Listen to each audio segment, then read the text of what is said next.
Very knowledgeable on that topic. His name is Howard Baskin. He's a graduate of the University of Miami School of Law, received his MBA from Harvard Business School in 1980. He became a management consultant and spent 11 years at Citicorp. And he was an equity partner and general manager of 3 companies when he met Big Cat Rescue founder Carol Baskin, is at the rear of this room, fell in love, gave up his consulting practice to devote full-time to Big Cat Rescue and focus on finance, marketing, administration, real estate issues, and especially advocacy to stop big cat abuse. And I will give you now Howard Baskin. Thank you all for coming and showing interest in the big cats.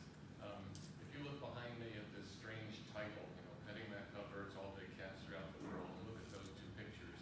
It's not obvious, I assume, what the relationship is between those 2 pictures, and that's what we're going to talk about today, because there is a very real and meaningful and important connection. Big Cat Rescue is one of the largest accredited sanctuaries in the world for big cats. We have about 60 big cats, 67 acres in Central Park. Has anybody been there? A couple. Great. Well, for those of you who haven't, it's very hard to describe the sanctuary in words because most people's frame of reference is a zoo, and nothing against the zoo, it's just a different experience. So I have a little 60-second video I want to show you. We spent a lot of time doing what we call enrichment to make the cats' lives more interesting. And so I'd like to show you a video of what life is like for the cats at Big Cat Rescue. Am I in anyone's way? When the lights go down, we're in. The lights too light? Well, so it's not this whole view. I think I'll move over here.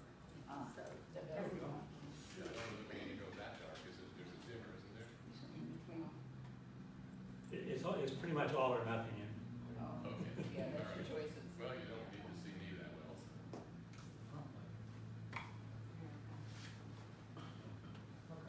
Except now the video's not playing.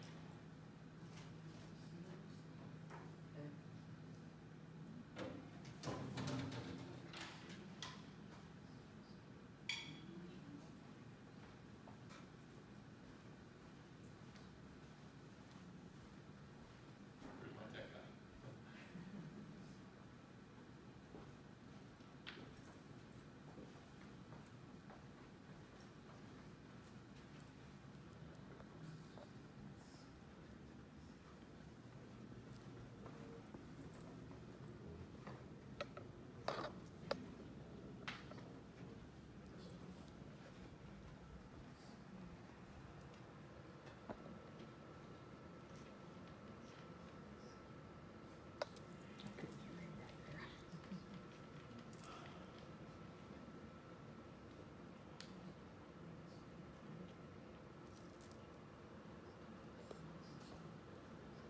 What is the subspecies of Untitled?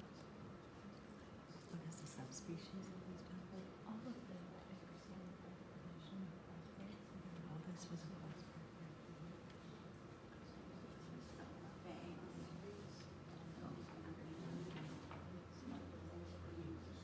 Where's the That's okay. It's just the sound. Just use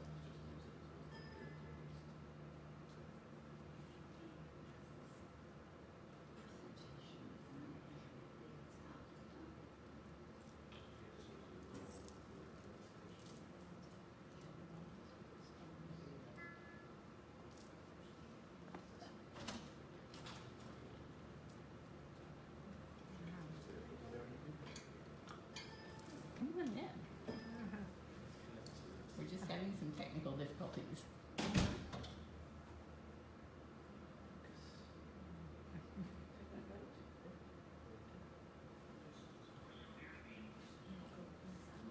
I'm gonna go here.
what you can see here, all that was playing in this video is music. So what you're seeing is the cats getting enrichment. We make these enrichment treats. So for the big cats, we'll make mock animals out of cardboard that they can play with. That peeing on it, that spraying is a sign of ownership.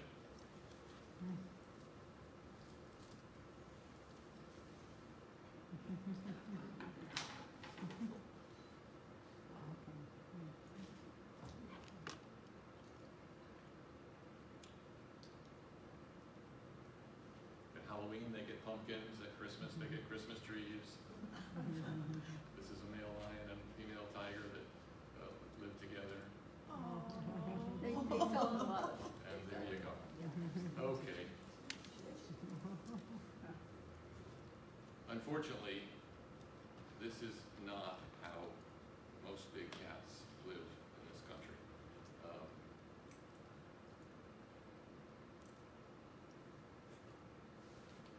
Mr. Baskin, where is this animal preserve in Florida? It's in Citrus Park, so a little bit northwest of the Tampa airport.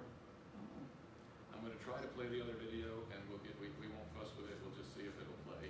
Can you speak up a little louder? Okay. You've got a mic. Well, I don't know if it's even on, but I'll talk louder. Can you hear me now? Yeah. Sorry. Wow. Okay, the point is, this is not how most big cats live. There are 10,000 to 20,000 big cats in living in horrible roadside zoos, in backyards, in tiny barren cages around this country. And the video I'm going to play now, which normally would have sound to it if it plays, will show you, in some cases, these are places where our cats came from, and others are examples of how they live.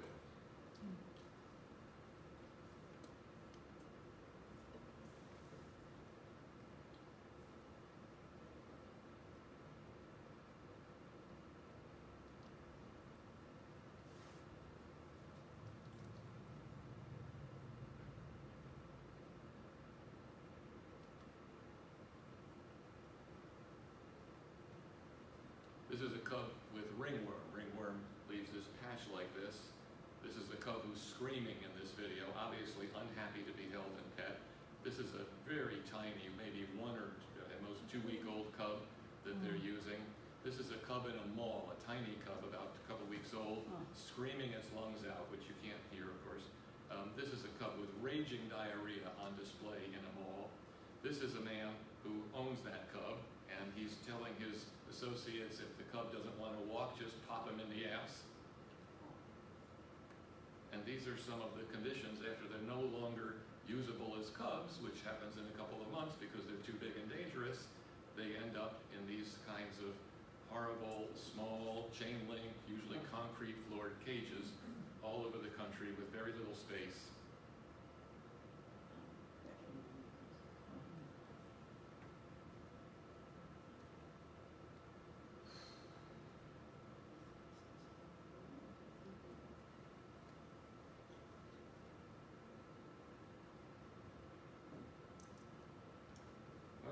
Go back to a technology that does work.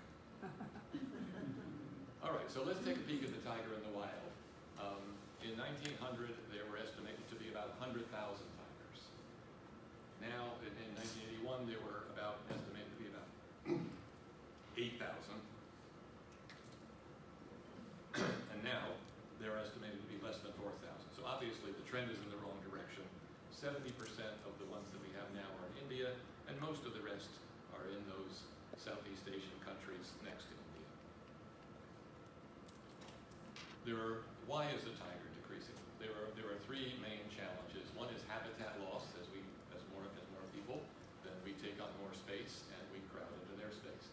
One of the issues there that people don't realize frequently is that if these spaces become separated and small, so you get a small isolated population of 20 or 30 tigers, what happens? They can't mix with others, they inbreed, and then gradually the genetic quality decreases until they disappear. The second area of difficulty is human-tiger conflict, and that actually happens at the borders of where the tigers are and the people are, and it happens a couple ways.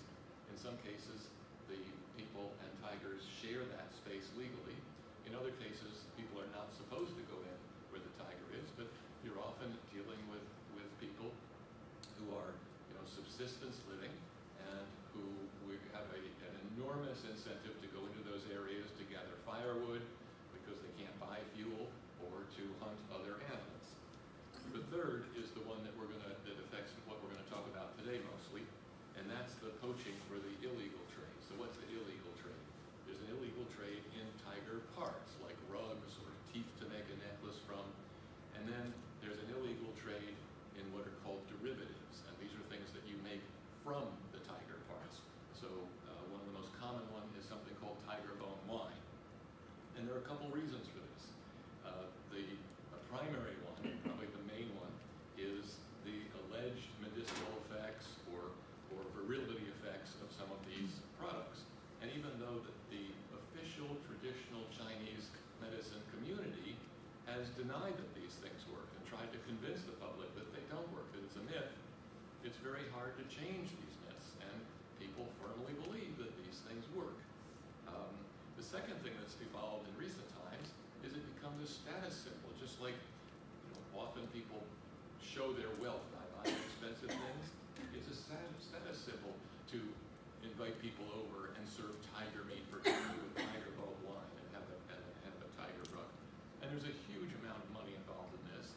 And unfortunately, the indications are that some of the government officials who would be the ones responsible for making this not happen have financial interests in making it happen, personal financial interests. So let's look at a quick look at internationally what's supposed to protect the tiger.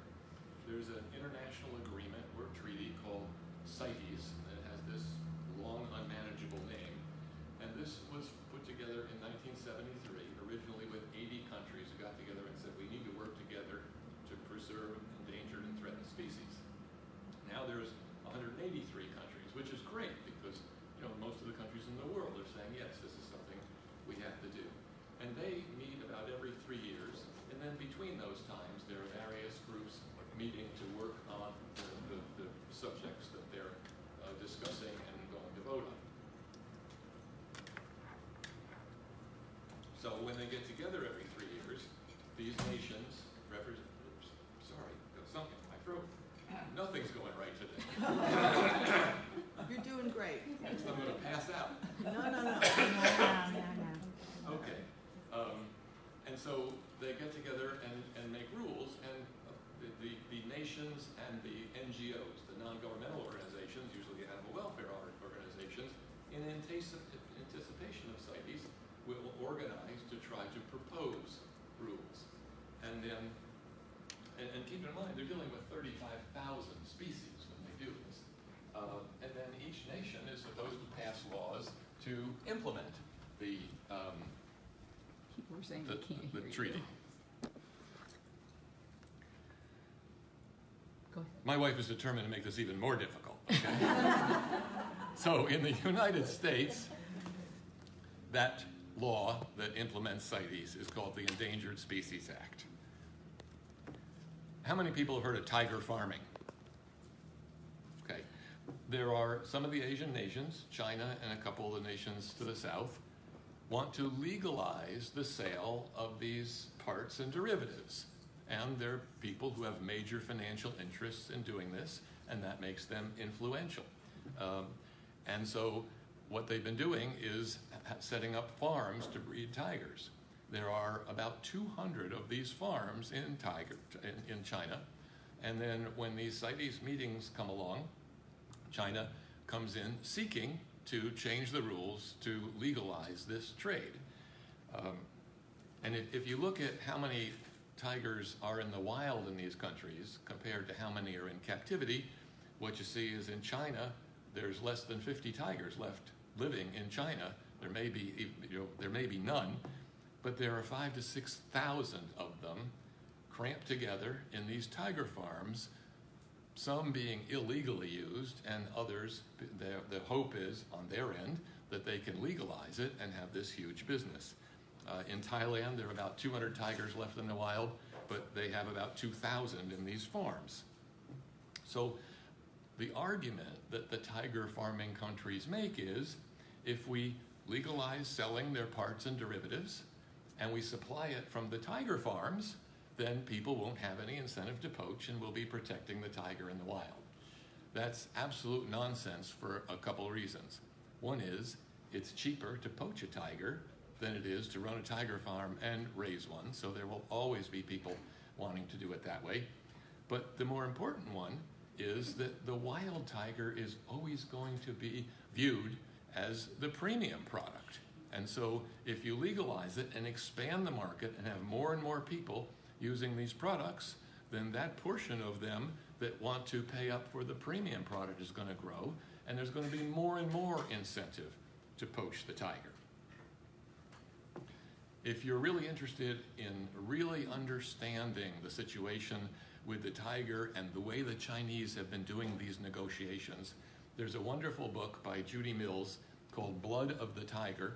And Judy has the unique advantage that she, in her earlier career, she was one of the people who was on the ground, going into these villages, investigating these illegal sales. And later in her career, she was one of the people who represented some of the large organizations and at these, like the CITES convention. And so she's had personal conversations with the Chinese that you can't read anywhere else. And it's a fascinating look at how they negotiate, and frankly, very relevant today as we look at the negotiations, the trade negotiations that are going on, because you get a real understanding of what we're up against in the way the Chinese operate and think and their long-term view. So in the US, I already told you there's these 10,000 or more tigers living in horrible conditions. And there's two parts of this problem. The first part is the cub petting and photo ops, and you see tiger selfies. And what happens is these relatively few businesses that do the cub petting, in order to do that, need a constant supply of cubs, and they can use the cubs for a couple of months and then they're too big to use. So they will have, and then they raise them for 2 to 3 years before they cycle again. Well, in these tiger farms, they're constantly bred, which is believed to cause mammary cancer, and we've lost a couple of our female tigers to mammary cancer. In this picture, this is a place not far from here, just north of here, where they not only did the petting, but they offered that you could swim the tiger cub. There were a couple reasons they did that. One is they could charge more. The other is, if you've ever seen domestic kittens, when they're awake, what are they doing? Are they sitting there just waiting to be pet? No, they're running all over the place, all right? Well, tiger cubs are the same. They don't want to sit still. Whereas if you throw them in a pool and they have to swim for their life, they can't do that. So that was another advantage to them of doing that. This is an absolutely miserable life for these tiger cubs. First, they're torn from the mothers right at birth, immediately. Why do they do that? Because if they leave them with the mother for even a month, what you end up with is the equivalent of a feral cat, and it won't be manageable. And you take them right away, have them immediately bond to people to have them a chance of being manageable. That also deprives them of the mother's milk, which has antibodies to protect them from disease that no formula that you can do from a bottle has. So it makes them more susceptible to disease. And then to reduce the natural tendencies to be running around or nipping or using their claws, they physically punish them. And we get calls from whistleblowers from these places. We've done undercover work and gotten video. One young woman who volunteered at one of these places told us that she was told to walk the cub on a leash, and if it jumped on her leg or did anything it wasn't supposed to, she was supposed to take its head and shove its face into the dirt and hold it there. And you saw the video of the guy whipping the back of the cub. Well, this is common, punching the cubs in the face. The cubs also, if you've ever, again, looked at domestic cubs, they need an enormous amount of sleep, and they need that sleep. Well, when these cub petters have people coming, whether they're out displaying in a mall or at a fair, or whether they're having them come to their facility, if there's somebody there willing to pay to pet the cub, do you think they let the cub sleep? No, they wake the cub up. And so the cubs are deprived of sleep, further lowering their immune systems and making them more susceptible to disease. You saw in the video the cub with horrible disease, diarrhea on display. They cart them around in filthy trailers. They don't clean them, and the fact that they don't clean the feces well and promptly results in ringworm, which, you know, if you get ringworm, it's not going to kill you, but it's very difficult to get rid of that rash. And there's no tracking of how many of them die. If you want to exhibit big cats, you have to have a license from the USDA to exhibit. And USDA says you have to keep a census. So you have to keep a list of your cats, and any that are born or acquired you add, and any that die or go somewhere else, you indicate that where they've gone. This is just an honor system. The USDA doesn't collect these or keep a database anywhere. They're just there for inspection, and after a year they can throw them away. So if one of these places has 4 cubs born and they don't put them on the census, then they use them for a couple months. If the cub dies or they sell the cub out the back door illegally, USDA never knew the cub existed. I had a lady call me, and many of the people who work at these places, these are not highly qualified, trained people. They hire people who desperately need work frequently. And I had a woman call me from one of these places and said he left a mother tiger out, this was in Colorado in the winter, with 4 cubs in sub-zero weather, and all 4 cubs froze to death. And I said, well, do you want to report this to USDA? Well, first of all, I'm afraid of him. These people are scary, they're threatening. And second of all, I need this job, and so I can't do that. I said, well, if I call USDA and say somebody told me this, that does no good. And when they get there, they're going to find no record of these cubs. The cubs will have disappeared, and he will not have put them on the census. The second part of the problem is what happens to them after they're too big to pet. You saw some examples in the video. I'm just going to flip through these screens, you know, fairly quickly. But these, again, are pictures from places that either cats that we took in came from, or good examples of how these cats live around the country. This is one of the cats we took. Look at that cage. Rotted wood, and this is the lion living on a concrete slab in a chain link box. This is a traveling show, and these cats will spend an enormous amount of time there. You probably all remember the Harlem tiger, the guy who had the tiger and the alligator in the Harlem apartment. Another traveling show. Another traveling show. So you might ask, well, how can this be? Aren't there laws to protect these animals? We talked about the Endangered Species Act, but the federal law that is supposed to keep these animals from or give them protect them from inhumane treatment is called the Animal Welfare Act. And under the Animal Welfare Act, the Department of Agriculture, the USDA, the same people who inspect your meat plants, are supposed to create regulations that create, quote, minimum requirements. And the key there is minimum, because these requirements are very, very minimum. Most of them were implemented many years ago, before we had as much of a sense as we do today of how intelligent and sentient these animals are, and before the society's attitudes about these animals evolved to where it is today. So they create these regulations, and then they have inspectors who go around and inspect the facilities that are exhibitors.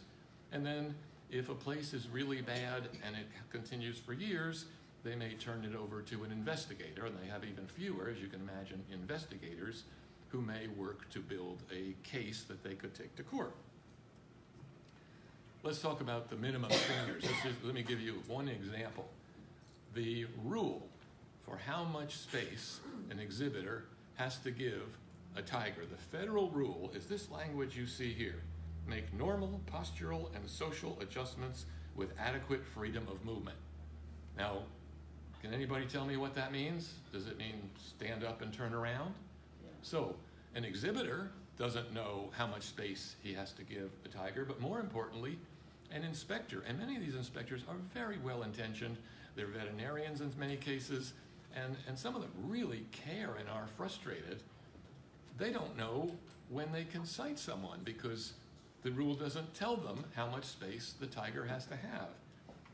In Florida, they at least put a number to it, okay? In Florida, the rule, we have our separate set of regulations in Florida, and they allow you to keep 2 500-pound tigers in a 10-foot by 24-foot concrete floored chain link box with a little bit of shelter. Now, if you think about that proportionally, a tiger can be about 12 feet from the end of its tail to its nose.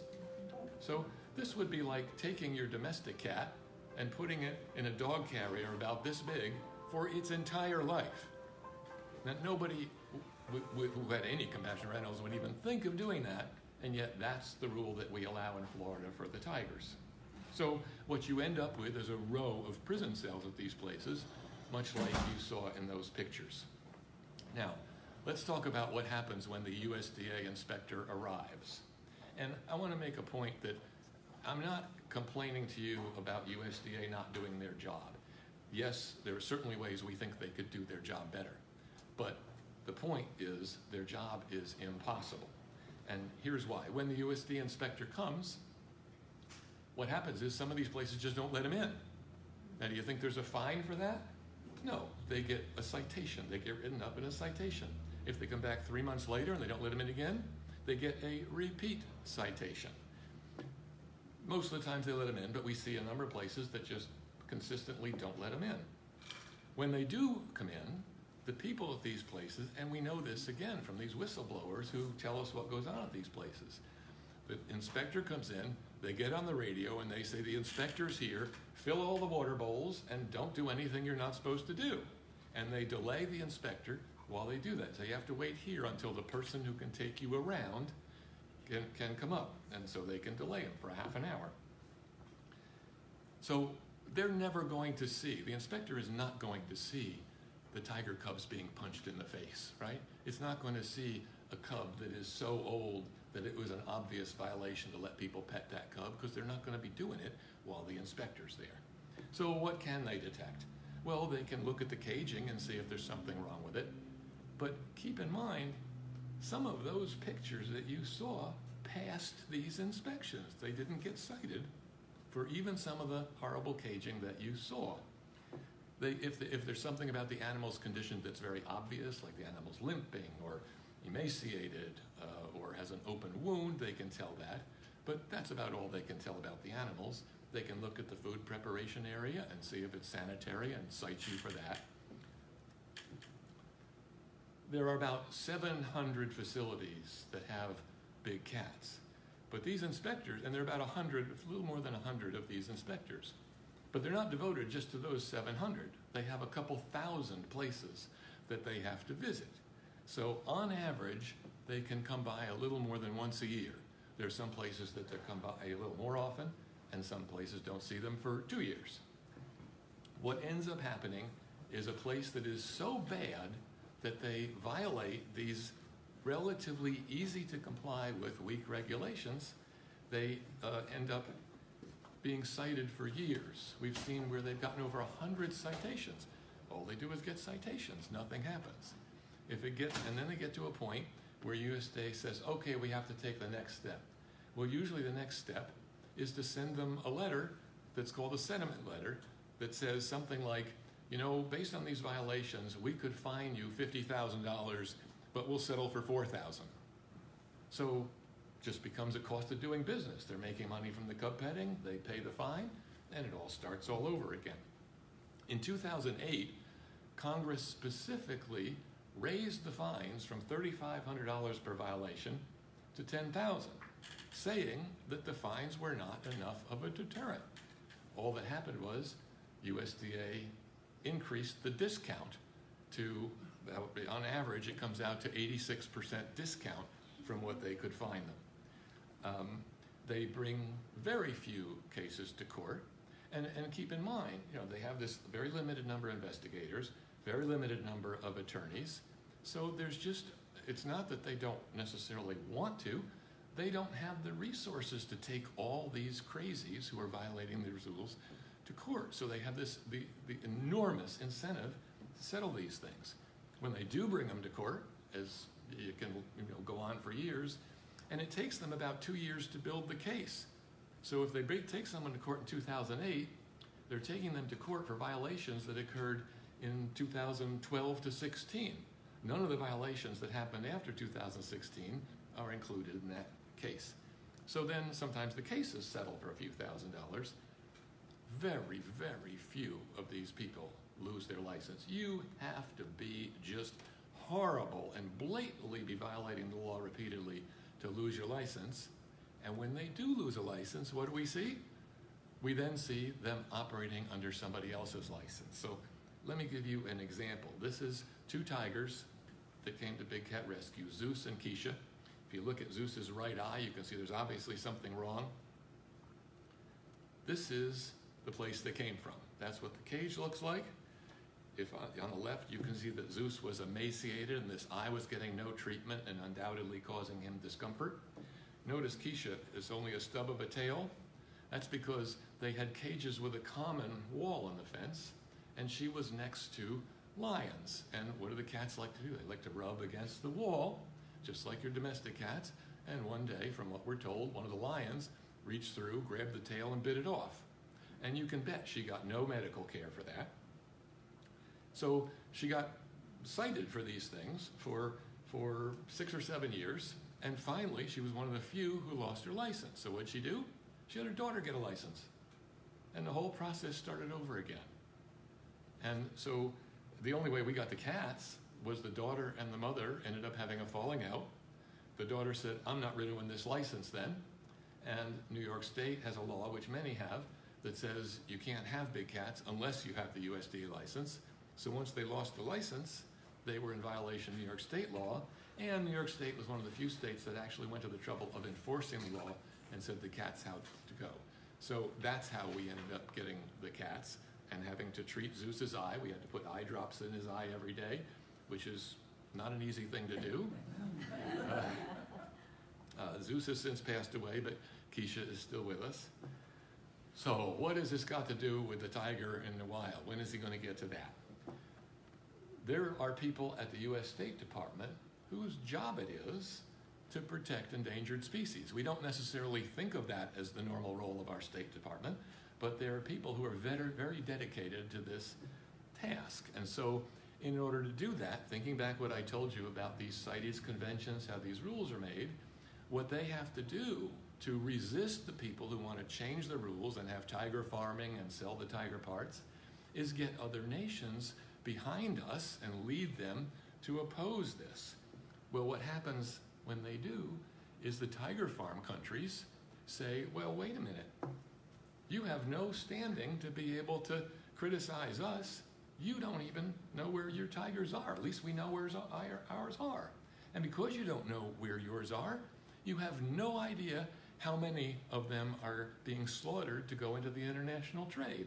So you have no business criticizing us. So this impairs our State Department's ability to stop the tiger farming that would drive the tiger extinct.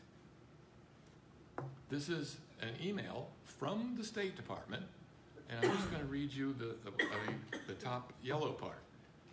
The U.S. situation regarding our domestic private ownership of big cats is often problematic as we work with foreign governments to stop tiger farming and trafficking in Southeast Asia and China and promote conservation of these species in the wild. So this is, I didn't make this up, this is from the State Department. So, okay, so we got this cub petting, remember those pictures on my first slide, and big cats in the wild. So just to summarize, connecting these dots, you got the cub petting and the photo ops that drives 90% of this breeding, this rampant untracked breeding. You end up with, therefore, thousands of these tigers in backyards and roadside zoos. This impairs the credibility of the State Department to oppose tiger farming internationally and sales of tiger parts. And the important point is here, the role of the State Department in doing this is critical. If they fail, and these tiger farms are allowed to start selling parts, there is going to be more poaching and it will drive the tiger extinct. And last, I've talked mostly about the tiger today because that's what gets the most attention. What we're seeing now is they're starting to slaughter lions in Africa and sell the bones, either saying lion bones are as good as tiger bones, or just mislabeling them tiger bones, and nobody can tell the difference, and a few of the other large cat species. So what's the solution to this problem? The solution is called the Big Cat Public Safety Act, a federal bill, which we have been working on for a number of years. And you go through multiple 2-year sessions building support until you get enough support to pass it.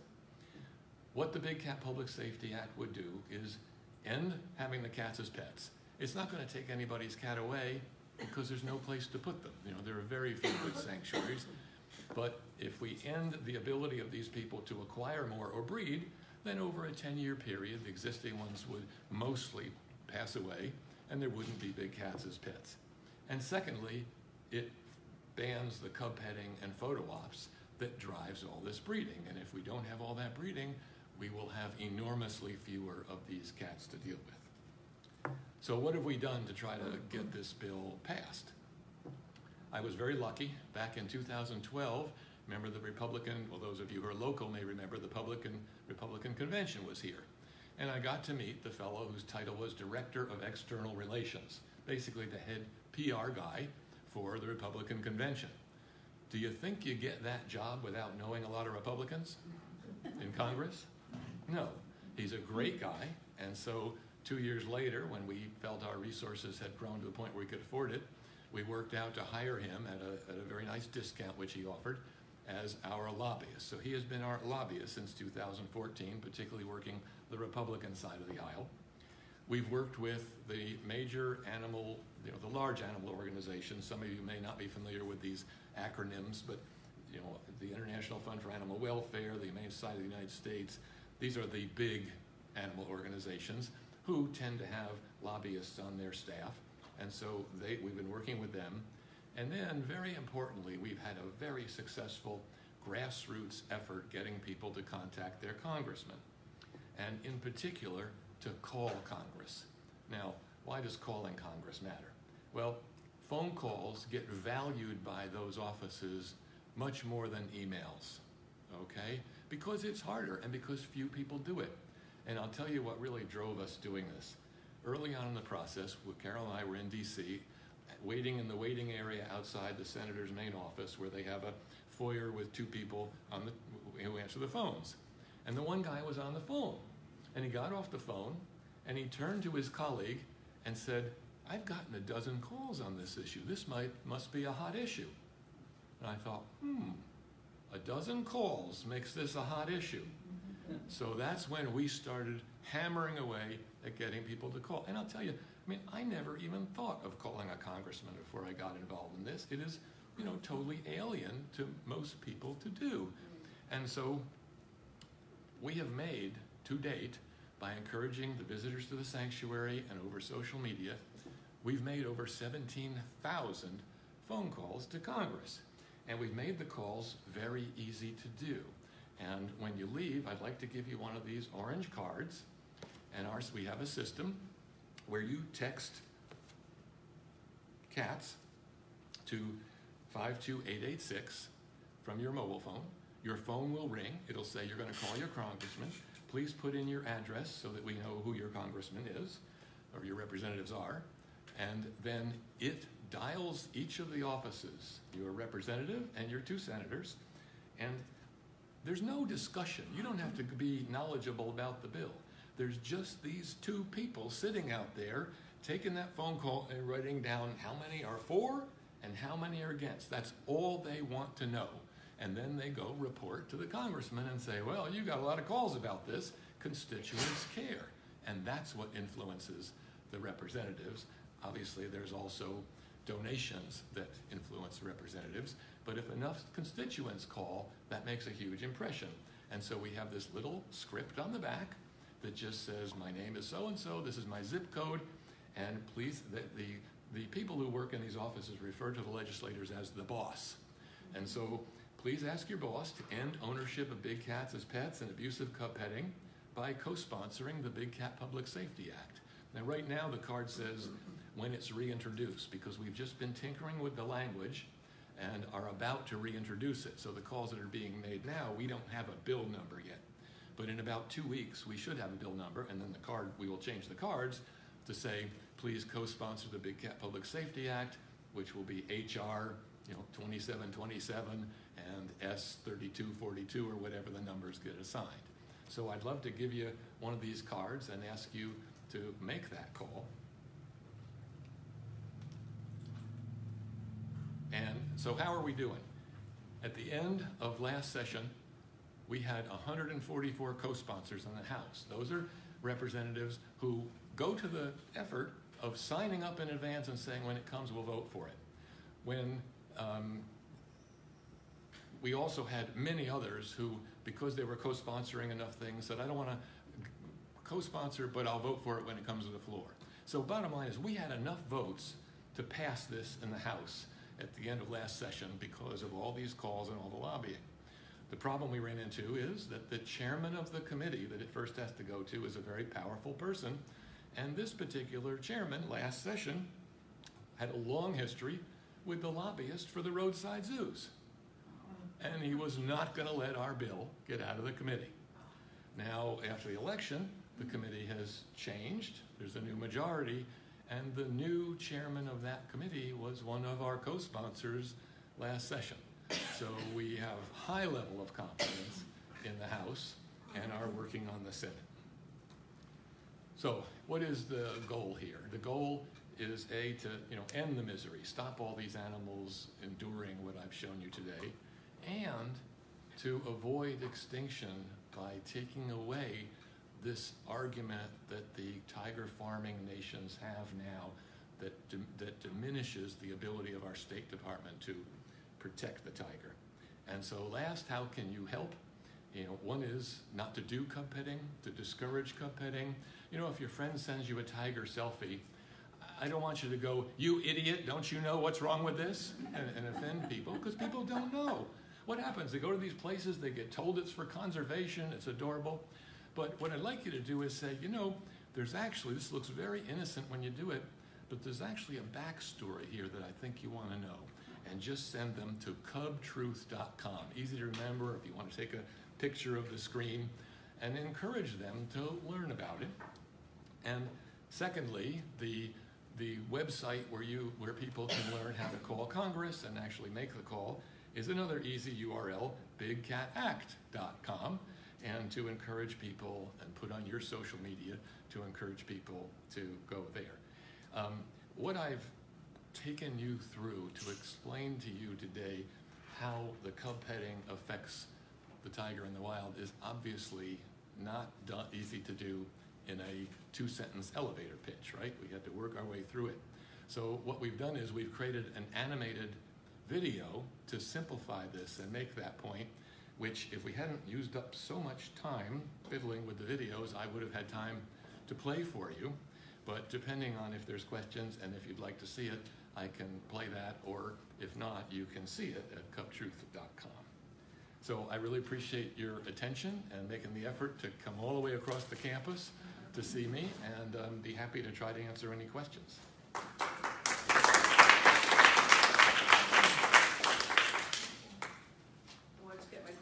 Oh, I'm sorry.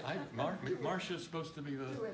Okay. I just want to make a suggestion, because my husband is actually South African, and we're very big supporters of World Wildlife Organization, African Foundation, and Sheldrake Foundation, and all of them concern big cats. And the same thing is happening with the rhino and the rhino horn, and it all goes down to the Chinese and the Vietnamese, who consider it a status symbol to serve rhino horn, and it's supposed to give you sexual prowess and all that, and it's all a bunch of baloney. But one thing, I just had a quick suggestion, and I would love to just come and visit you and talk to you a little bit, but we work with a travel agent when we go on these long-haul destinations. We've traveled all through Africa, East Africa, South Africa, Zambia, Botswana, Namibia. We go every year, we go into the wild, and we get a lot of good information about the conservation efforts. And this travel agent, it just gave me a thought, this travel agent that we work with, we were recently in Sri Lanka, and there are 2 elephant organizations, and the travel agent said, I don't want you to go to this one because we don't support it. And we don't support it because obviously there are the conditions, and we didn't go. We went to the other one, which they did support, which is an elephant orphanage, which did a lot of research and had the elephants in the wild, and we watched them come for their milk, and it was at a distance, and nobody was touching them, and that sort of thing. And I've seen cheetah rescue organizations in South Africa as well. So my suggestion, short story long, is that you get in touch with travel agents who bring people over to Florida, Orlando, or whatever, and let them know your position on this petting as a tourist attraction. And it may be just a way to, I mean, I can talk to you more about it when we have more time. I don't want to manipulate the... Well, it would be a great idea to target them more. We are seeing some of this happening. Expedia, wasn't it Expedia? And TripAdvisor announced that they weren't going to recommend places that did cub petting. And one of them, I think it was, which is the one that put up a warning? On Instagram now, it posts a warning if you're trying to pet a cub. Yeah, and to discourage people from doing the cub petting. So the awareness is growing, but doing things particularly on social media to target travel agents is a great idea. I think the travel agents like the one I use, which is Oddly, and they're very into carbon footprinting, and they do a lot of work in villages in Africa and all over the world, and they do a lot of charitable work, they have a very long reach. And when they say to a client, don't visit this place, those clients don't visit unless they do it on their own. They won't even set it up for them. So, you know, maybe that's just another avenue, and it can be done maybe through mass. You know, if you have like a chain travel agent like Liberty, or I don't know if it exists anymore, but one of those, that might be another way. Great, thank you. And I'd love to talk to you more about it.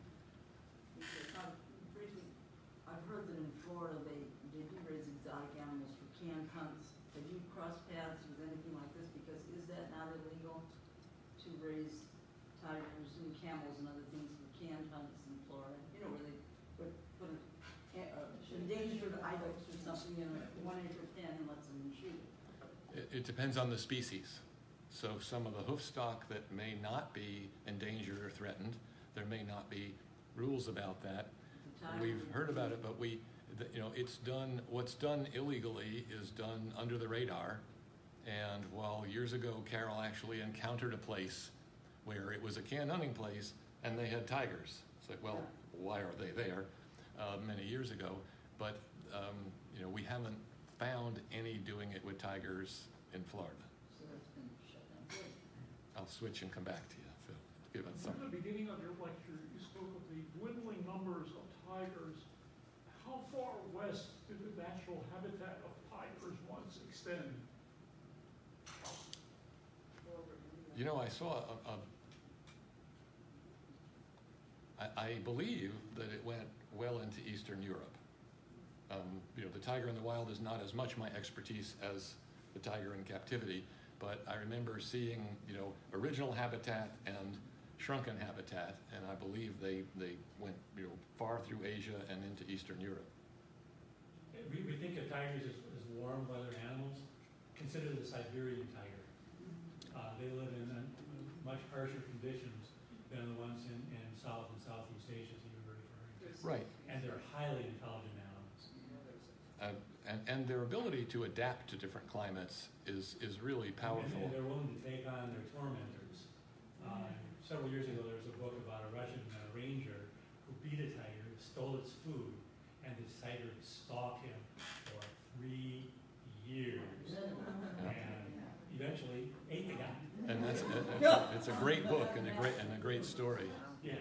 I was just going to say, I don't know if anybody here remembers the story of Cecil the tiger, who was basically a canned hunt. The lion. The lion. Yeah. He was lured out of Zimbabwe, I think it was, and shot by a dentist in Minnesota or whatever. Oh, yes, everyone And remembers. If I can say, the only good thing that came out of that, and that's, I think, another avenue that can be pursued, is that a lot of the shipping companies will not ship trophies like that. Yeah, some of the airlines piled on and said we're not going to be shipping. Now, unfortunately, I think I'm very concerned about not just about the big cats, but the elephants and the rhino and about 80,000 other species that are endangered right now. And I think we have to get big money behind this. I think it's great to get a grassroots campaign going, but people have to go where the money is and tell them, we don't support FedEx if you ship big trophies. I mean, it's on a broader scale because, I mean, it's India as well. They're hunting there, and it's part of that has happened, not necessarily by big money, but by grassroots efforts. Those airlines didn't just wake up that morning and say no. We They were, targeted them. they were contacted by the animal organizations, Right. asking their supporters to email the airlines. So Which I think is- there's been a lot of success doing that. To work together would be great because that is influence. Have you heard about the bears? I've heard there's farms too, with huge bears, and they're all hooked up and they're doing something with their There's something called bear bile, bile. That was it. and this Yeah, is I saw just horrible. I photos. mean, they're hooked up with these I saw that. hoses draining. So sick. It's so sick. It's so sad. So, you know, and look, we care about other species. It's just, you know, our expertise and where we're focused is here. Yes, sir. So I'm looking at all these cubs, and their usefulness as a petting attraction is very limited. Mhm. And they get kept in captivity, it seems like. And I'm wondering, what's the population of tigers who became cubs and became too big to be cubs and, you know, for petting again? And what happens to them after that? And do people ever just get to where they don't know what to do them, and they just turn these animals loose in the wild in North America? Well, we saw that with pythons. Uh-huh. I'm not aware of, there have been actually some tigers found by the side of the road or loose. I mean, it's not a common thing to turn your tiger loose. There was one horrible incident in Zanesville, Ohio, back in 2011, where another one of these crazy guys had 56 mostly cats and primates and bears, and he let them all loose and killed himself. And, you know, the police had to shoot them all. But back to your question about how many, there's a lot of debate about how many. You know, the information that can be gathered is the USDA used to publish the census that the exhibitor gave them, Yeah. okay, when they did the inspection. So you could go online, and so we've done that and gone through and counted them up. And you can kind of count something like 2,000, 2,500. Now, we know in some cases those censuses are not accurate. You know, if it's a little place with 3 tigers, it's easy to count. Yeah. You know, you try coming to our place and count all 60 cats. And in our place, you don't have to because we keep a very good census. But at some of these bigger facilities, you know, to go around and actually try to identify these animals, and then they can switch the animals up and tell you this one's name is different. So it's hard. But you start there and say there's at least something like that in the licensed facilities. Then the question is, how many are in backyards? A few years ago, a woman in Poaching, Texas died. And suddenly they find that she's got 23 big cats in her backyard. Back in 2003, a woman in New Jersey had a tiger escape. They came and found she had 23 tigers in her backyard, not USDA licensed. We got a call the other day from a guy who said, you know, my parents are getting older, they have 3 tigers and a leopard, could you take them? Like, what are you doing with 3 tigers and a leopard? Now, these were relatively young cats. They were only about 4 years old, so probably what happened is they got them just after they were no longer useful for cub petting. They were young, you know, when they're up to 2 years old, they're kids, they're children. You know, they're reasonably manageable, even though as they get to a year old and 2 years, they can do a lot of damage, but mentally they're children. So, you know, people get away with going in with them. Well, then they get to be that big and you can't anymore, so they're not fun anymore. So, you know, that's where the estimate of maybe 5,000 tigers comes from out of that 10 to 20,000 total. And a little bit further to that. I saw you writing all this stuff down. Would there be people who are perhaps, there's a surplus of captive tigers in this country. Could they be exporting them, or it's horrible to imagine perhaps slaughtering them to export the tiger parts over to China? Yes, and that's there's an organization that tried to do a study to see about that, and the problem is what they concluded is we have no way to know because we don't know where they are. Now, unlike USDA, which does not do undercover work, they send an inspector who knocks on the door. Fish and Wildlife Service does undercover work. And so there have been a couple cases where they found rings who were trading in the pelts and parts of these tigers. In the case of lions, which are, it's not illegal to serve lion meat. So there are lions who get slaughtered, and you'll see a restaurant advertising lion meat. You won't see that with tiger meat. But we just have no way to know, and it only makes sense. I mean, this is big money. So it only makes sense that that's what's happening to some of these tigers. I heard in South Africa, they passed a law, no, you've been to South Africa, they passed a law that they could no longer use tigers in canned hunts or maybe to sell for products, maybe You know, tiger, lions?